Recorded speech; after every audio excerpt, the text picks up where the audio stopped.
Welcome to the TaxSlayer Gator Bowl update. We're starting to get busy now. October is really starting to show us some things. Good teams, not so good teams, and the great teams. And we're really starting to get through it. But before we start, let's just take a moment and say a prayer and hope that all of the people on the Panhandle come through this thing with their health. It's been devastating over there, and we just pray for every one of them. Now we'll talk about football a little bit and talk about the Panhandle football. Boy, Florida State's having a tough time. How they lost to Miami, who knows? It sure looked like, in fact, I turned it off and walked away. I didn't think that obviously they were going to get beat. The Gators, on the other hand, won a big victory against LSU, which really sets up the Georgia-Florida game to be one of the most important games. Obviously, Georgia plays LSU this weekend. If they were to win, we're going to have a 7-0 team and a 6-1 team if Florida beats Vanderbilt. That could be for a lot of marbles in the East, so that's really important to us. 16 of the top 25 teams are in conferences that we get to select from. I think that's a milestone. I think it's important to understand we're affiliated with the three best conferences in college football today, so we're really excited about that. Come over here a little bit. South Carolina's win certainly gives them an opportunity now to be in our mix. Alabama, not going to be there. Georgia, not going to be there. Kentucky, we've had recently, so we can't take Kentucky again. So you start looking at Florida, South Carolina, Missouri out of the East. The West, obviously LSU losing. They're playing Georgia in Baton Rouge this weekend. There's a good chance that they may get beat. Now all of a sudden LSU's in our mix. And here's an interesting one, Auburn. Thought Auburn was better than this. I was kind of surprised at that game, but certainly Auburn.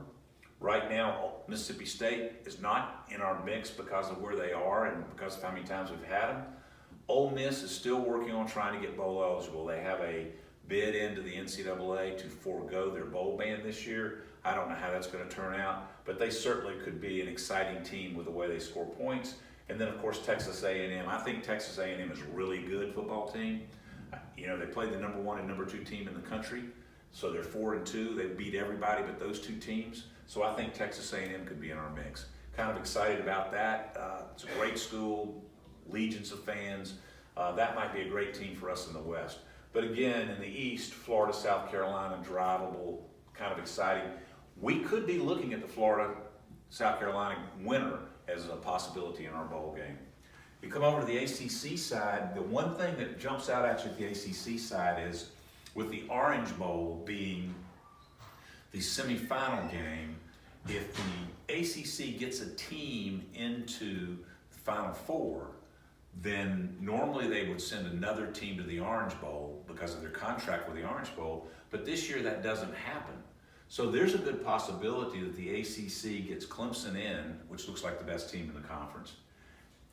Big game against NC State coming up. We'll kind of figure that out.